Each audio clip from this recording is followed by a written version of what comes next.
In this video, we will be covering some of the main core exercises. This will consist of different forms of crunches, twists, and bracing exercises. To start off, we will look at crunches. A crunch is an exercise that we are mainly working our rectus abdominis by squeezing our abdominal muscles to go from a straight spine to a bent spine.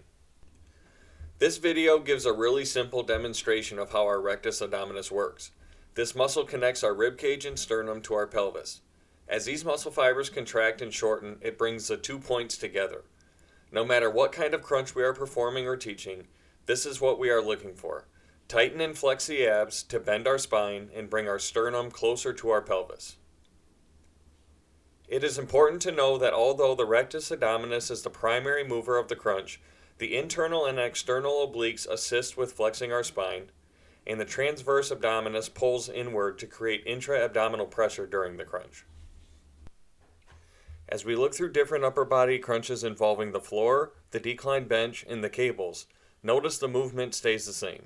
The lower half of the body stays stationary, the angle at the hips barely change at all, and the only movement we really see is the flexing of the spine. This is the goal for all upper body crunches. These types of exercises mainly involve the mid to upper rectus abdominis. In order to focus on the lower half of the rectus abdominis, we need to keep the upper body stationary while it's the lower half causing our spine to bend. For this, we use exercises like the lower body crunch or the straight leg pelvic lift. Next, we are going to focus on exercises using our obliques to create a twisting motion. If you look at the obliques, you see the external obliques run in the same direction as the internal obliques on the other side. These sets of muscles contracting together is what allows our torsos to rotate. When performing a twisting exercise, it is important to focus on rotating the torso while keeping the pelvis and hips stationary. As we did before, let's look at 3 different kinds of twists. First, we have the cable Russian twist. Notice the hips stay stationary while the torso does all the rotating. This ensures the obliques are doing the work. If we look at the V-sit twist on the floor, we get the same kind of action. Legs staying as stationary as possible while the upper body rotates. We move to a decline V-sit twist and we see the same thing.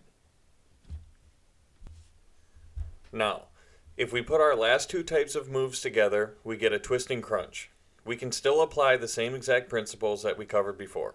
The hips stay stationary, the torso twists, and the spine flexes. This can be seen on the upper body twisting crunch from the floor.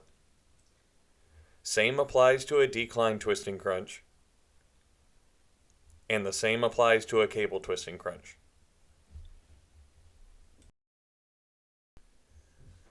When performing a bracing exercise like the plank, we tighten all of our abdominal muscles, especially our transverse abdominis, to increase intra-abdominal pressure. This helps stabilize our body and decrease pressure on our lower spine. The intentions of bracing exercises is to hold a set position while outside forces are making it challenging.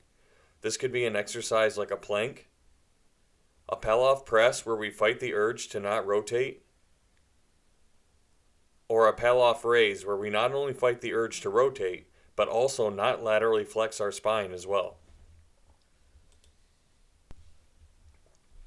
There are literally hundreds and hundreds of different core exercises.